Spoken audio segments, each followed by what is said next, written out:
한 주간 잘 지내셨습니까? 어제 잘 주무셨습니까? 예.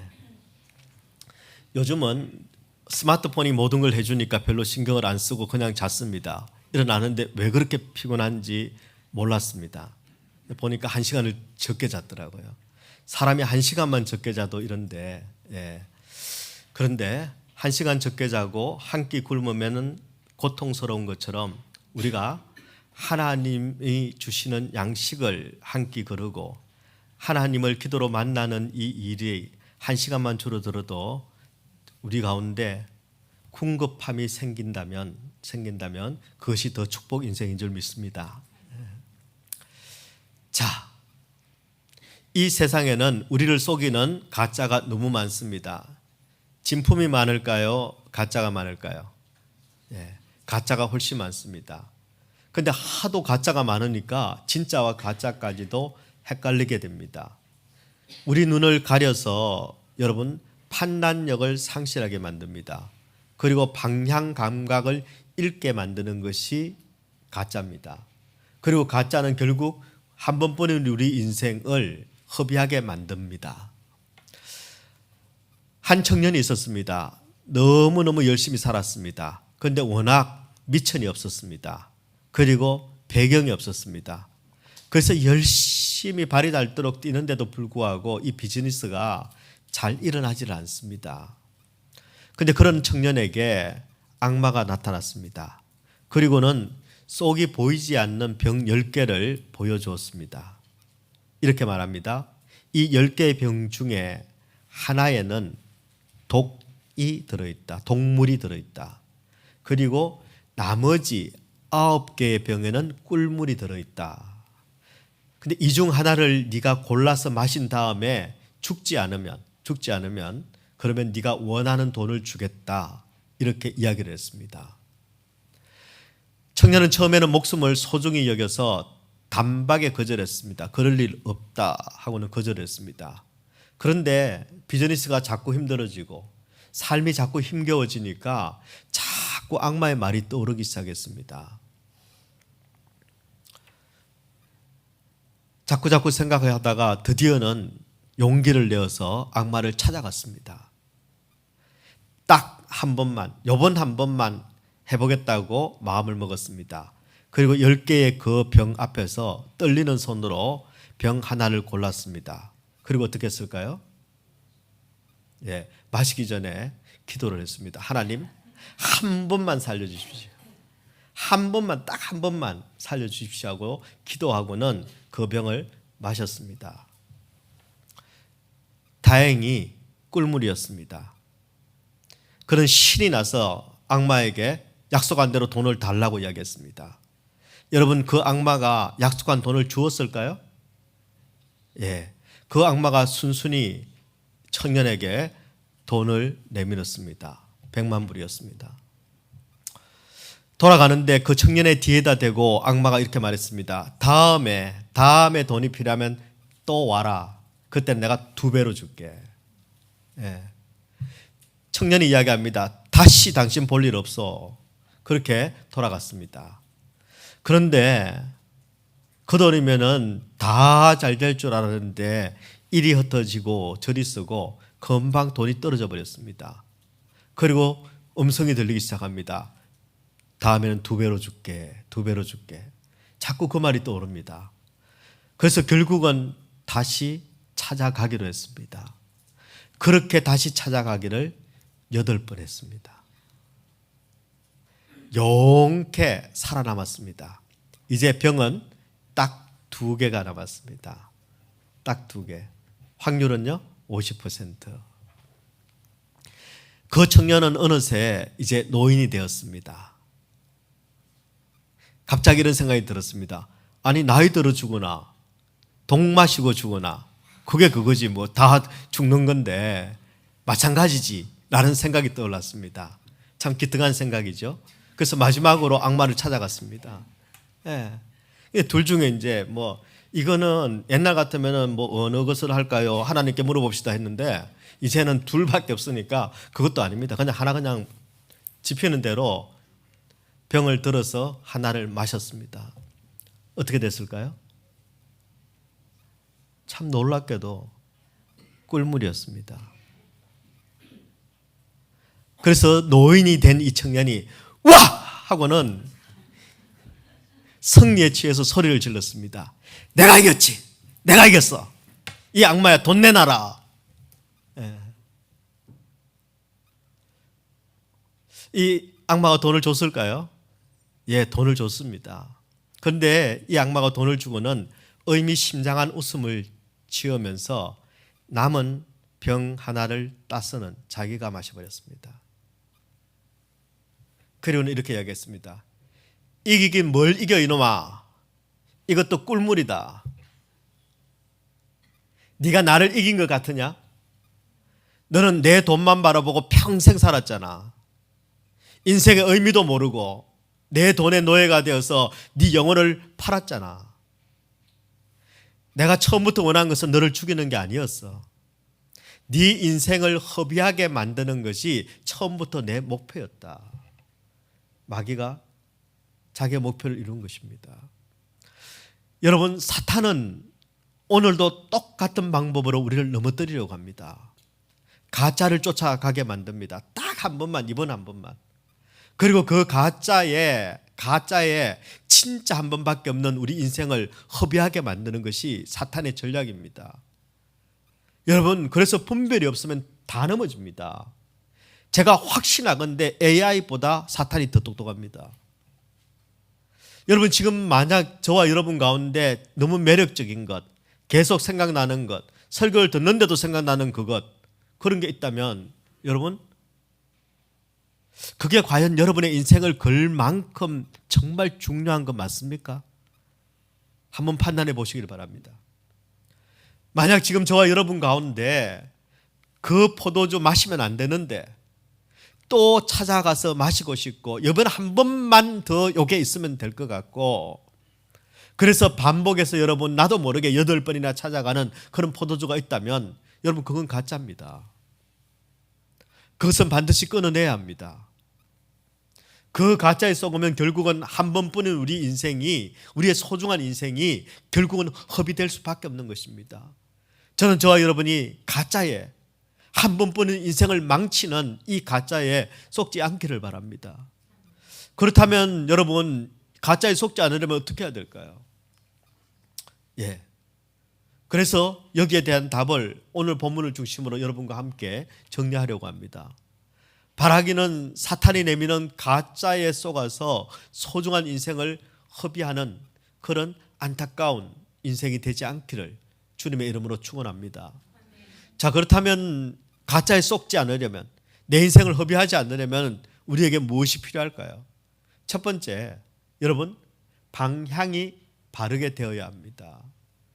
한 번뿐인 소중한 인생을 가짜에 속지 않으려면, 그 인생을 허비하지 않으려면 우리의 방향이 바르게 되어 있어야 합니다. A.W. 토저 목사님이 이런 이야기를 하셨습니다. 속도보다 중요한 것은 방향이다. 우리 예수님께서는 빨리 가는 사람이 아니라 자신과 같은 방향으로 같은 길을 걷는 사람을 찾고 계신다. 여러분, 빨리 가는 사람이 아니라 예수님과 같은 방향, 같은 길을 걷는 사람을 우리 주님은 찾고 계십니다. 저는 100% 완전 공감되는 그런 말씀입니다. 여러분, 인생이 실패하고 넘어지는 대부분의 경우는 능력이 없어서가 아닙니다. 넘어질 때는 일어설 능력이라도 있죠. 여러분, 달리다가 넘어질 때는 달려가는 능력이라도 있었던 사람들입니다. 그런데 왜 넘어집니까? 방향이 잘못될 때 넘어집니다. 여러분, 가나안을 향해서 가야 될 사람이 애굽을 향해서 가면은 망합니다. 하나님을 향해서 가야 할 사람이 세상을 향해서 가면은 여러분 망합니다. 여러분, 인생의 성공과 실패는 그렇게 복잡하지 않습니다. 가야 할 길, 가야 할 자리가 아니라 가서는 안 되는 길, 가서는 안 되는 자리에 있으면은, 그러면은 너무나도 쉽게 성공적으로 실패할 수 있습니다. 방향을 바로 잡아야 합니다. 방향을 바로 잡아야 합니다. 오늘 본문의 말씀은 선지 학교를 다니는, 오늘 말로 신학교를 다니는 신학생들의 이야기가 나옵니다. 여러분, 엘리사 선지자 당시에 북이스라엘에 세 곳의 선지학교, 신학교가 있었습니다. 베델 신학교, 여리고 신학교, 길갈 신학교. 오늘 본문에 나오는 신학교는 바로 길갈 신학교입니다. 이 길갈 신학교에서 너무 좁아서 저기 요단에 새 신학교를 우리가 짓자 하고는 그 신학교를 지을 때 일어난 일입니다. 여러분, 그 시대는 암울했습니다. 우상이 난무했습니다. 그런데도 북이스라엘에 웬일인지 아마 엘리사의 기적 이야기가 그 명성 때문이었는지 하여튼 신학생들이 자꾸 몰려오기 시작을 했습니다. 학생들이 많아지니까 이 건물을 가지고는 도저히 다 모여서 예배를 드릴 수도 없고 말씀을 가르칠 수도 없고 힘이 듭니다.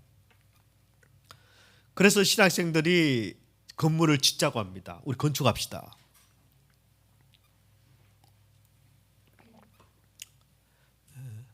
여러분, 신학생들의 입장에서 건물 짓는 일은 그렇게 쉬운 일이 아닙니다.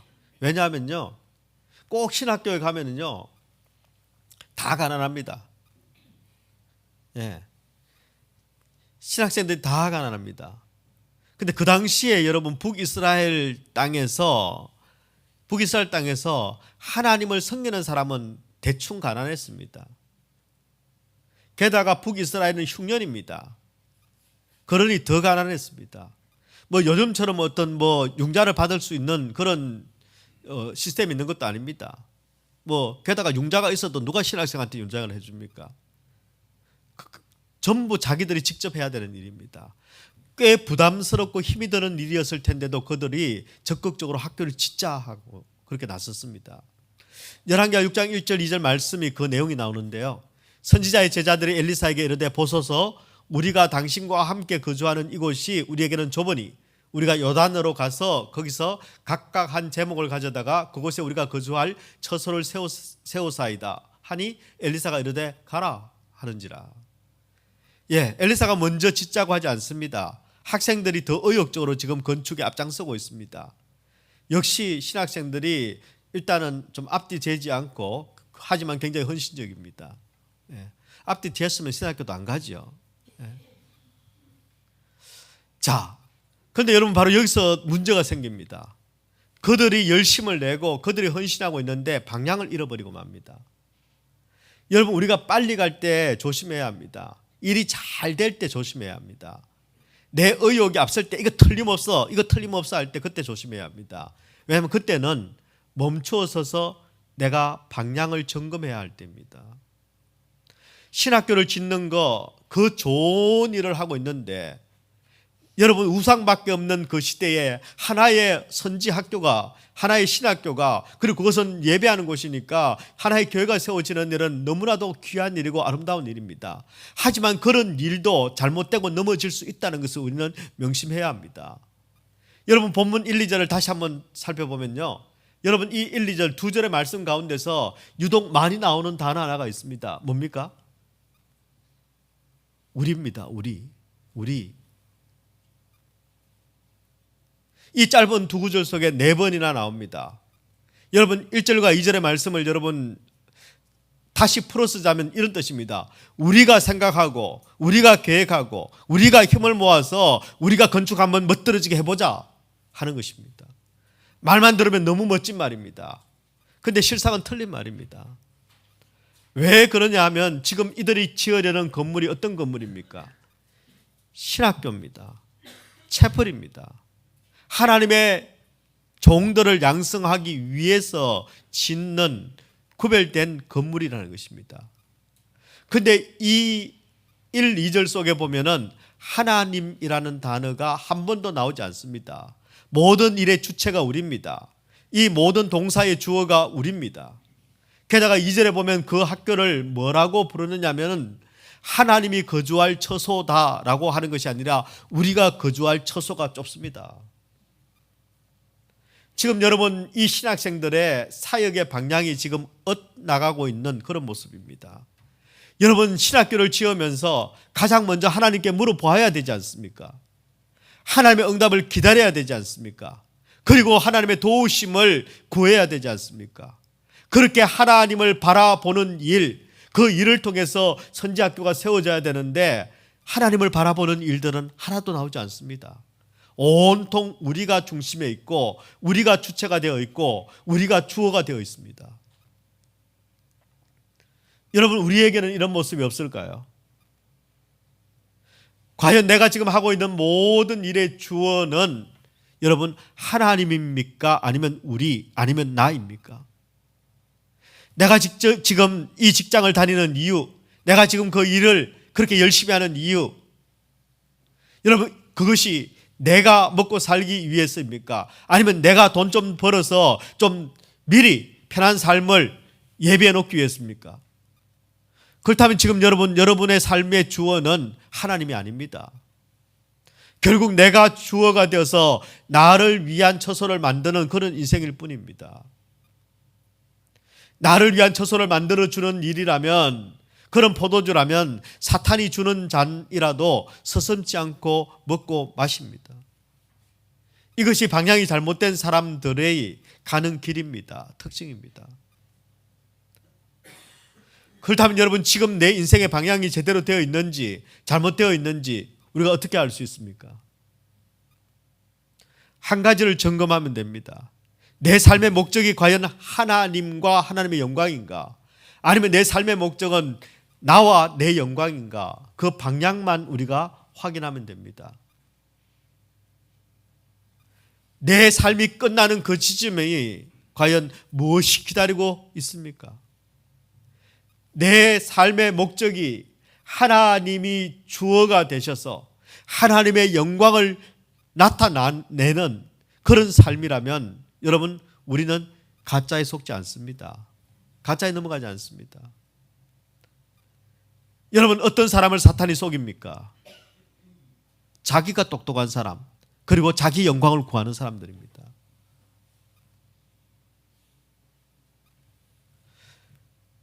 존 파이퍼 목사님이 쓴 책 중에 하나님께 굶주린 삶이라는 책이 있습니다. 하나님께 굶주린 삶. 왠지 막 금식 이런 것하고 연관될 것 같죠. 예, 금식에 관한 책입니다. 여기서 존 파이퍼 목사님이 강조하는 포인트가 하나 있습니다. 그게 무엇인가 하면 만일 우리에게 하나님의 영광을 구하는 마음이 없다면 지금 내 영혼은 세상의 식탁에서 주워 먹은 시시한 부스러기들로 가득 차 있기 때문이다. 그 시시한 부스러기들 때문에 위대한 것이 들어설 자리가 없는 것이다. 여러분, 우리 집에는 웬만큼 먹고도 더 먹을 수 있는 한 남자가 있고, 조금만 먹어도 위가 가득 차서 더 이상은 먹지 못하는 여자가 있습니다. 아니, 사람이 배가 부른데 어떻게 그걸 더 먹을 수 있느냐라고 질문을 합니다. 그러면 그 남자는 이렇게 대답합니다. 배고픈데 먹는 건 짐승들이나 하는 일이다. 짐승들은 배 부르면 절대 안 먹는다. 근데 사람만 배불러도 먹는다. 고로 나는 사람이다 라고 주장하는 남자가 우리 집에 있습니다. 예. 근데 그런 남자도요, 웬만큼 차면은 더 이상은 못 먹습니다. 근데 제일 억울할 때가 뭔지 아십니까? 네. 맛 없는 걸로 배불려 놓았는데 나중에 맛있는 게 나올 때, 그때는 정말 화가 납니다. 여러분, 존 파이퍼 목사님이 무엇을 말하느냐면 하나님의 영광을 구하지 않는 마음에는 사탄이 넣어준 가짜로 가득 차 있다는 것입니다. 이 가짜가 가득 차 있으니까 여러분, 진짜 좋은 게, 진짜 하나님의 영광이 더 이상 넘어가지 않는 겁니다. 목구멍으로도 못 넘기는 겁니다. 지금 여러분의 마음에는 무엇이 가득 차 있습니까? 하나님의 영광을 기다리지 못하고 이러다가 굶어 죽을 수도 있으니까 일단 배 좀 채우고 보자, 여러분 그런 마음입니까? 그래서 여러분, 일단은 채워진 세상에 부스러기들이 차 있습니까? 아니면 하나님의 영광이 여러분의 마음속에 있습니까? 하나님의 영광이라는 위대하고 거룩한 것들이 내 속을 채우고 있습니까? 아니면 사탄이 넣어준 돈의 포도주, 욕망의 포도주, 내 영광의 포도주, 이런 시시한 부스러기들이 내 마음속에 있습니까? 저는 저와 여러분이 사탄이 내미는 포도주에 속지 않기를 바랍니다. 딱 한 번인데 어때? 한 번만. 이 시대 사탄의 전략은 너무너무 무섭습니다. 여러분, 믿는 우리로 하여금 노골적으로 악의 길을 걷게 하지 않습니다. 나 중심에, 육적인 욕망에, 육적인 소유욕에, 그리고 내 체면에, 내 자존심에 붙들려서 내가 주인 되어서 나만 위해 사는 삶, 그 삶을 살게 합니다. 너는 누릴 자격이 있어. 너 수고했어. 너 바꿔서 먹어도 돼. 여기에 속으면 우리는 다 여러분 비틀거리며 살 수밖에 없습니다. 지금 내 삶의 방향이 여러분 어디를 향해 있는지, 누구를 향해 있는지 여러분 확인해야 합니다. 확인해야 합니다. 그리고 저와 여러분 이제는 하나님의 영광을 위해 살아가기로 결단할 뿐만 아니라 순종하는 그런 축복 인생이 되기를 우리 주님의 이름으로 축원합니다. 두 번째입니다. 한 번뿐인 소중한 인생을 가짜에 쏘가서 우리 인생을 허비하지 않으려면 여러분 본질을 놓치면 안 됩니다. 본질을 놓치면 안 됩니다. 오늘 본문의 말씀에 보면 특이한 이야기가 나오죠. 학교를 짓기 위해서 여러분 이제 건축이 시작됩니다. 신학생 하나가 이웃에게 가서 도끼를 빌려옵니다. 그런데 나무를 베던 중에 실수로 이 도끼를 물에 빠뜨립니다. 이 도끼가 이제 도끼질하는데 지금 도끼날이 튀어나갔겠지요. 그런데 그때 엘리사가 도끼를 떠오르게 해서 찾아주었다는 그런 이야기입니다. 그래서 이게 가만히 들어보면은 옛날에 우리나라에 성경이 전해져서 그래서 나온 전래동화 중에 금도끼냐 은도끼냐, 하나님이 한민족을 너무 사랑하셔서 꼭 그 이야기 같죠. 그리고 어떤 분들은 아주 고대에 한자에 보면은 그게 성경 내용이 다 전해졌다, 이게 이런 뜻이다, 그게 한때 유행한 적이 있었습니다. 지금 유행 안 하죠. 그 참 은혜로운 이야기인데 사실은 아닙니다.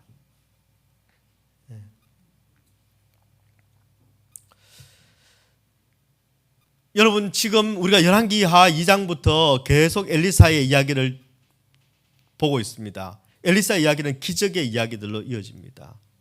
그런데 여러분, 성경에 나오는 모든 기적의 이야기 속에는 메시지가 있고 교훈이 들어있습니다. 사인이라는 겁니다. 그것 자체가 아니라 그것이 가리키는 것이 무엇인가, 그게 중요하다는 것이죠. 그렇다면 오늘 여러분 도끼를 잃어버렸는데 도끼를 찾아주는 이 이야기는 어떤 메시지, 어떤 사인, 어떤 교훈을 우리에게 전하고 있을까요? 여러분, 인생의 가장 소중한 것을 잃어버리게 되더라도 걱정하지 마라, 하나님께서 반드시 그것을 찾아주신다, 이런 메시지일까요? 아니면 쇠로 만든 무거운 도끼도 하나님이 명령하시면 이게 중량의 법칙을, 비중의 법칙을 어기고 그리고 물 위로 떠오를 수 있다, 하나님은 그렇게 능력이 있으신 분이시다, 하나님의 전지전능하신 능력을 우리에게 보여주시는 메시지일까요? 그렇습니까? 예, 그렇습니다. 둘 다 맞습니다. 우리 인생의 가장 소중한 것을 우리 하나님만 찾아주실 수 있습니다.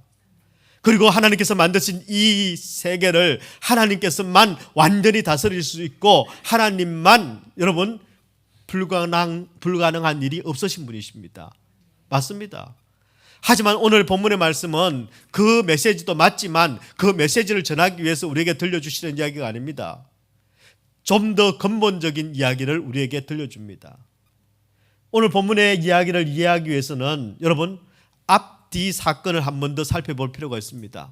여러분 큐티 할 때 그래서 우리는 큐티 본문만 아니라 앞에 나오는 본문, 뒤에 나오는 본문 다 살펴봐야 됩니다. 그러면 본문의 이해가 더 명확해지죠.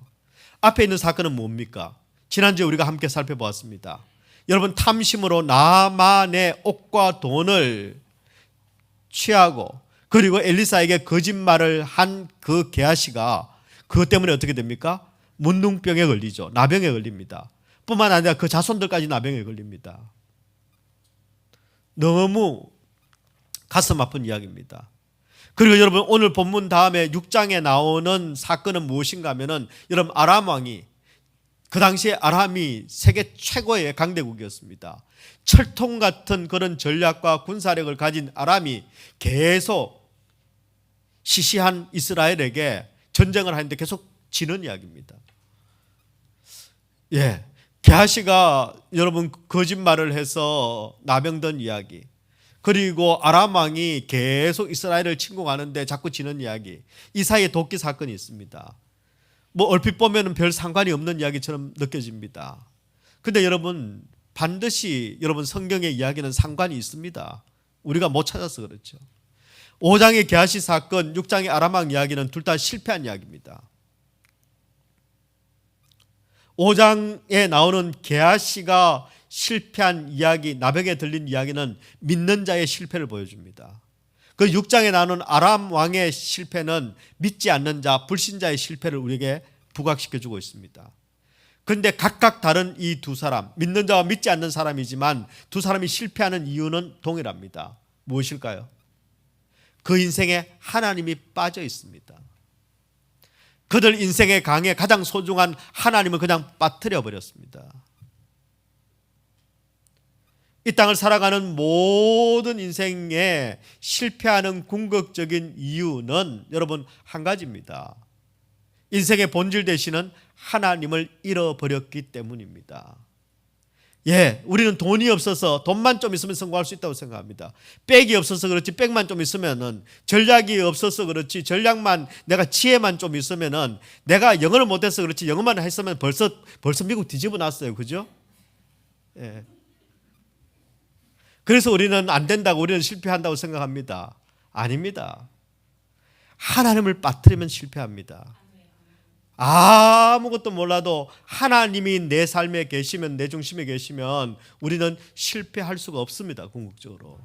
왜요? 인생의 성공은 결국은 하나님을 찾는 일이기 때문입니다. 여러분, 오늘 본문에 나오는 이 신학생은 빌려온 도끼를 잃어버렸습니다.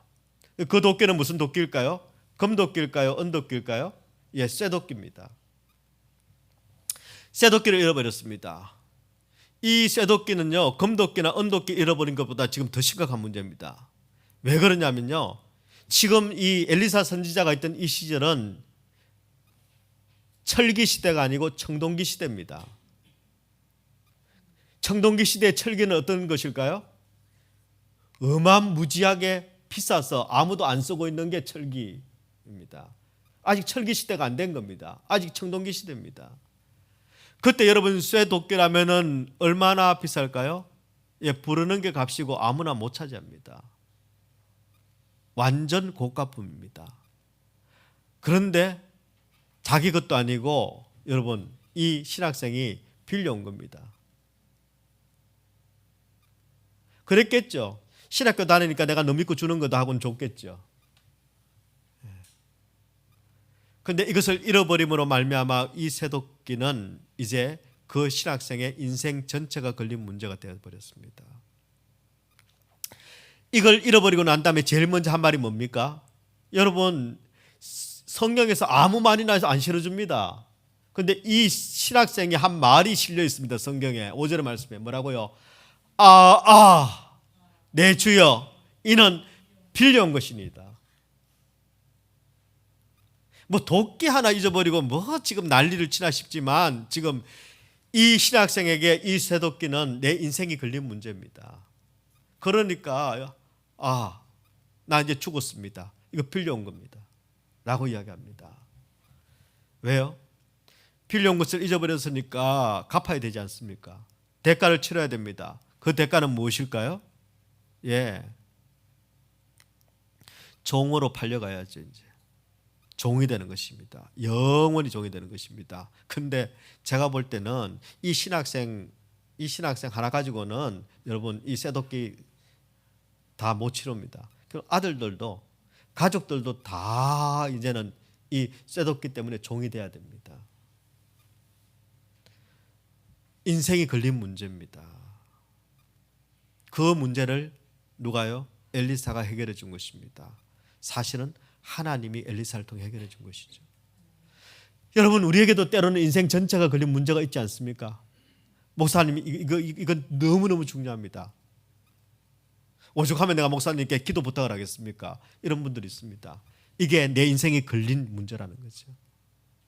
근데 진짜 인생 전체가 걸린 문제가 있습니다. 그게 뭔지 아십니까? 죄의 문제입니다. 여러분, 우리는 죄 때문에 실패할 수밖에 없습니다. 그리고 죽을 수밖에 없습니다. 죄 문제를 해결하지 않으면 우리는 성공할 수 없습니다. 죄 문제를 해결하지 않고 인생이 여러분 살 수 있는 방법은 없습니다. 그런데 그런 우리를 죄에서 건져내시기 위해서 예수님께서 이 땅에 오신 겁니다. 내가 처한 근본적인 문제를 근본적으로 해결해 주시는 분이 바로 우리 인생의 본질이 되시는 예수 그리스도이십니다. 이 예수 그리스도가 없는 인생, 이 예수 그리스도, 이 본질을 놓치는 인생은 여러분 승리할 수 없습니다. 그런데 불행하게도 수많은 사람들은 본질이신 이 하나님은 잃어버리고 비본질을 붙들고 그게 진짜인 줄 압니다.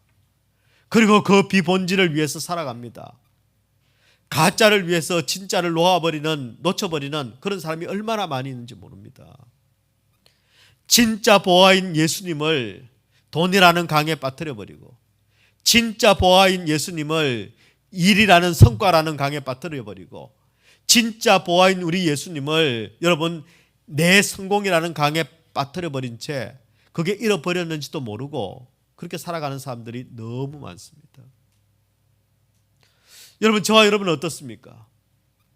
저와 여러분이 지금 절대 놓치지 않으려고 힘을 다해서 붙들고 있는 것, 그게 뭡니까? 여러분, 신학교를 짓는 일에도 방향성이 틀렸고 본질을 보지 못합니다. 목사가 하는 일이라고 다 바르고 다 본질일까요? 아닐 수 있습니다. 성도가 하는 일이라고 다 본질이고 다 바른 방향일까요? 아닐 수 있습니다. 성도도 방향을 잃어버릴 수 있습니다.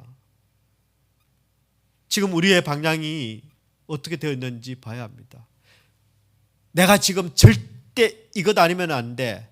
내가 온 힘을 다해서 내 온 마음을 다해서 내가 가진 모든 능력을 다해서 이것만은 뺏기지 않을 거라고 내가 붙들고 있는 그게 무엇인가 하는 것입니다. 혹시 게하시처럼 하나님은 없어도 나는 돈은 있어야 되겠다. 아니면 아람왕처럼 다 가졌는데 딱 하나님 하나만 없으니. 근데 여러분, 하나님이 없으면 아무것도 없는 겁니다. 아무것도 없는 겁니다. 저는 저와 여러분이 뭐가 진짜인지 뭐가 가짜인지 뭐가 본질인지 뭐가 비본질인지 여러분 구분할 수 있는 그런 지혜가 있기를 바랍니다. 여러분, 우리 인생은 짧습니다. 금방 60입니다. 예, 저는 올해부터 이 말 할 수 있습니다. 금방 60이에요. 금방 70대입니다. 그렇죠? 금방 80입니다. 금방 90이죠. 제가요, 우리 그 형제님 중에 가장 우리 연세가 넘버 원이신 우리 집사님 가정에 지난주에 잠깐 들렀었는데요. 거기 보면 하얀 냉장고에 사진이 붙어 있는데 그 사진 중에 하나가 결혼 사진이 붙어 있습니다. 한 70년 넘었죠. 70년이 후딱 갔습니다. 90 금방이시죠. 금방 지나갔습니다. 여러분, 인생은 짧습니다. 게다가 짧은 것일 뿐만 아니라 한 번밖에 없습니다. 딱 한 번뿐입니다. 한 번뿐인 인생 속히 지나갑니다. 한 번밖에 없는데 금방 지나가는 이 인생을 가짜에 속아서 이거 날려버리면 어떡합니까? 한 번뿐인 인생 속히 지나가리라. 주를 위한 일만이 영원하리라. 왜요? 주님이 영원하시니까. 암만 세상 일 잘해보십시오. 그 누가 기억해 주나? 잠깐 기억해 주겠죠. 그래 봐야 뭐 조금 있으면 지나가는데요. 내가 가든지 그 사람이 가든지 금방 지나가는데요. 그게 뭐 자랑입니까? 그게 뭐 체면입니까? 그게 뭐 영광입니까? 영원히 기억해 주시는 그분이 받으실 만한 일, 그분이 아시는 일, 남은 아무도 몰라줘도 나는 안다, 나는 안다. 그게 영원한 일이죠. 영원한 일이죠. 그게 똑똑한 사람이죠.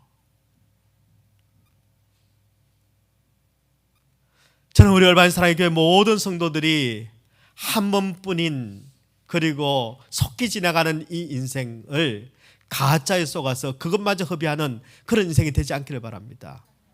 그러려면요, 이제 내가 소중히 여기는 모든 가짜들은 여러분 다 빼내야 됩니다. 여러분이 소중히 여기는 모든 가짜 보석들은 다 빼야 돼요. 다 빼야 됩니다. 참고로 이건 진짜입니다. 결혼만집니다. 그래도요, 예수님이 계셔야 결혼도 완전한 것이고 가정도 완전한 것이고 교회도 완전한 겁니다. 여러분, 내게 가장 소중한 것은 진짜 보석인 예수님이 되기를 축원합니다. 뭐 다이아 자랑할 거 없습니다. 김중배가 암만 10캐럿짜리 다이아를 주더라도요, 예, 그건 뭐 예수님은 그보다 더 보배로우신 분이십니다. 10캐럿 정도가 아니라 온 세상보다 더 크신 분이 예수님이십니다. 그 정도는 하고 다녀야 나 보석 있다 그러는 거지, 뭐 까르띠리 뭐 이런 거 아무 필요 없어요. 있으면 하십시오. 있으면 하시는데, 근데 자랑하지는 마십시오. 예. 예. 그래 봐야 뭐 얼마나 크다고요. 근데 진짜 보배이신 우리 예수님은 온 세상보다 더 크신 분이십니다. 우리 자존심에, 예, 그 정도는 돼야 자랑할 수 있지 않겠습니까? 내 보배는 이거다. 예. 정말 예수님만 붙들고 예수님만 자랑하는 그런 우리 얼반 사랑의 교회 성도들이 되시기를 축원합니다. 평생 인생을 허비할 뻔했던 한 사람이 있었습니다. 그분의 이야기를 잠깐 소개하고 제가 말씀을 마무리하겠습니다. 원자력 분야에서 세계적인 권위자입니다. 그리고 대한민국에서 최연소로 박사학위를 받은 분입니다. 그리고 박사학위를 받자마자 미국 대학 교수로 임용된 분입니다. 아는 분들이 있을 텐데요, 정건모 박사입니다. 24살에, 예, 이분이 경기고를 조기 졸업하고 서울대를 조기 졸업했습니다. 그리고 미시간 주립대학에서 24살에 박사 학위를 받았습니다. 야, 대단하죠. 그리고 박사 학위를 받고 난 다음에 바로 플로리다 대학 교수로 임용이 됐습니다. 그래서 거기 학교에서 이 정건모 박사의 별명이 뭐냐면은 꼬마 교수였습니다. 꼬마 교수. 왜냐하면은 대학원생 중에는 이 정건모 교수보다 훨씬 나이 많은 친구들이 많았습니다. 게다가 덩치가 워낙 컸어야죠. 예. 그러다가 한국으로 돌아와서 카이스트에서 학생들을 가르쳤습니다. 그리고 이후 2번이나 과학기술처 장관을 2번이나 역임했습니다. 여러분, 실력만 대단한 게 아니라 대내외적으로 정말 뭐 성공한 잘난 인생이었습니다. 원래 이 정건모 박사는 예수를 안 믿었습니다. 그런데 결혼하려고 교회를 다녔습니다. 결혼할 그 아내의 권유로, 예, 권유인데 아마 제가 봤을 때는 아니면 안 할 거야라는 협박이지 않았을까 싶습니다. 예, 그렇게 교회를 다니기 시작했습니다. 예수를 믿은 게 아니라 교회를 다니기 시작한 겁니다. 교회를 늘 다녔지만 예수님을 만나지는 못했습니다. 인격적으로 못 만났습니다. 근데 그게 더 힘든 거 아시죠? 예수 안 믿는데 교회에 꼬박꼬박 나오려면은 진짜 힘듭니다. 근데 그런 분들은 성령이 더 사랑하시는 거 아시죠? 그런 거 모르십니까? 예, 저는 그래 봤기 때문에 그 느낌 제가 압니다. 예, 그래 봤기 때문에. 얼마나 하나님께서 사랑하시면요, 안 믿는데도 우리가 나올 수 있겠습니까? 그런데 이분이 예수님을 만나는 계기가 생겼습니다. 자식에는 장사가 없어요. 아들이, 그 귀한 아들이 만성신장염을 앓은 거예요. 어릴 때부터. 그 만성신장염을 앓던 아들, 그 아들의 소원이 아버지가 예수님 만나는 거였는데, 그래서 예수님을 만나고 거듭난 신앙생활을 하게 됐습니다. 하지만 시간이 지나면서 아들의 투병이 길어지니 믿음이 흔들립니다. 그리고 처음에는 예수님을 만났을 때는 이게 세상이 온데간데 없었는데, 가만히 지나 보니까 영적인 매너리즘이 생겼어요. 조금 식기 시작했습니다. 그런데 그런 정건모 박사가 그 10년간 다시 한번 큰 변화를 겪게 되는 그런 사건이 생겼습니다. 한국에서 1982년도에 40대 초중반일 때 한국전력기술주식회사 사장직을 맡았습니다. 요즘도 그렇지만 그때는 여러분 이게 대기업이라는 게 지금보다 훨씬 더 바빴거든요. 워낙에 일에 쫓겨다녔습니다. 새벽부터 밤늦게까지 이리 뛰고 저리 뛰고 동분서주하면서 그렇게 살았습니다. 그러다 보니까 예배도 제대로 참석을 못합니다. 하나님을 만났을 때는, 예수님을 영접했을 때는 이제는 내가 주님을 위해서 살겠습니다. 주님이 내 생애의 일빠답니다. 최우선으로 살겠습니다. 그렇게 하나님과 약속했는데 그 약속도 이제는 스물스물 내 형편 아시죠? 내 사정 아시죠? 이러면서 그냥 허물허물해졌습니다. 그러던 중에 회사 일로 일본 출장을 갔습니다. 식사를 마치고 이제 호텔 방에서 누웠는데 심한 위경련이 일어났어요. 이게 거치지 않는, 그리고 더 심해지는 그런 위경련 끝에 뭔가 비릿한 것이 입 밖으로 팍 쏟아졌습니다. 근데 그게 계속 나오는 거예요. 불을 켜서 보니까 그게 전부 피였습니다. 걷잡을 수 없을 정도로 피가 이 속에서 나오기 시작하는데요.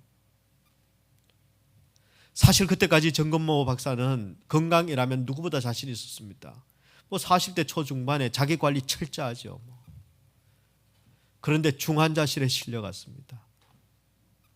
마취가 깨면서 눈을 개슴철에 뜨면서 뭔가 이게 몽롱한 상태로 지금 있는데, 누가 지금 두런두런 이야기하기 시작합니다.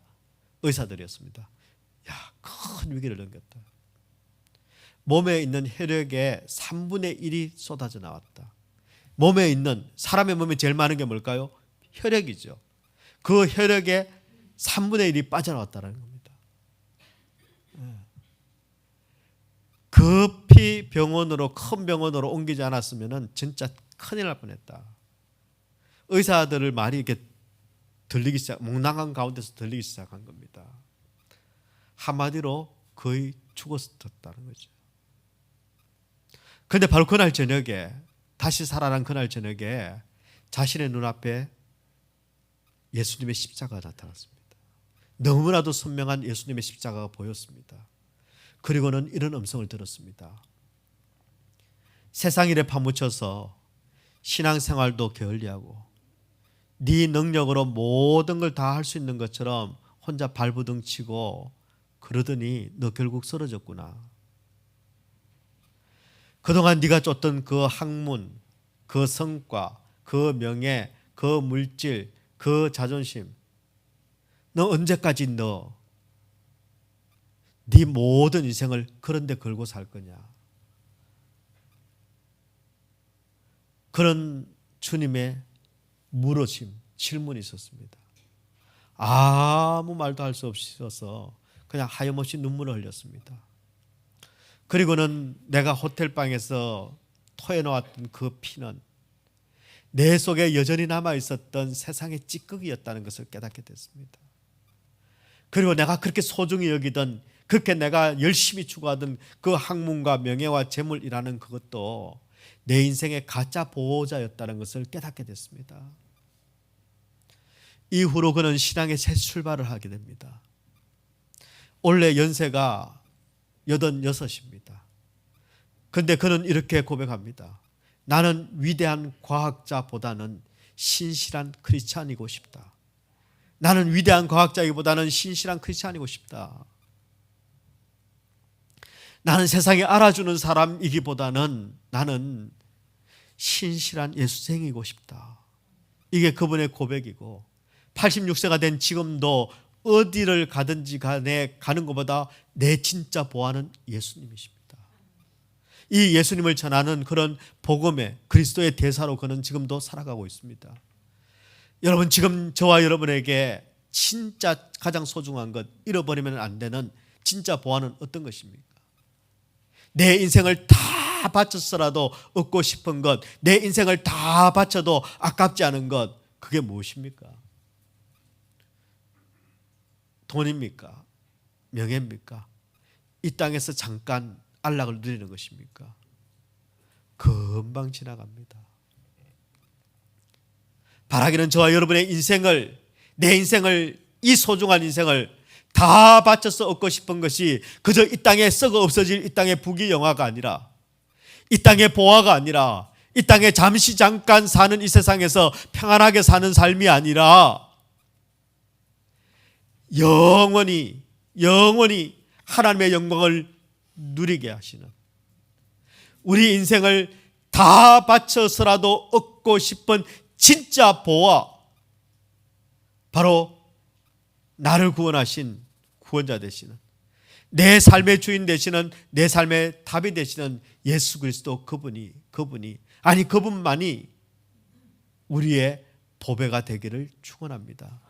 우리의 남은 생에 바로 이 보배가 우리의 자랑이 되어지고, 이 보배가 우리의 승리가 되어지고, 이 보배가 우리 인생의 본질이요 가치가 되어져서 결국은 승리할 수밖에 없는 이 아름다운 인생, 복된 인생, 그리고 축복 인생이 되시기를 주님의 이름으로 축원합니다.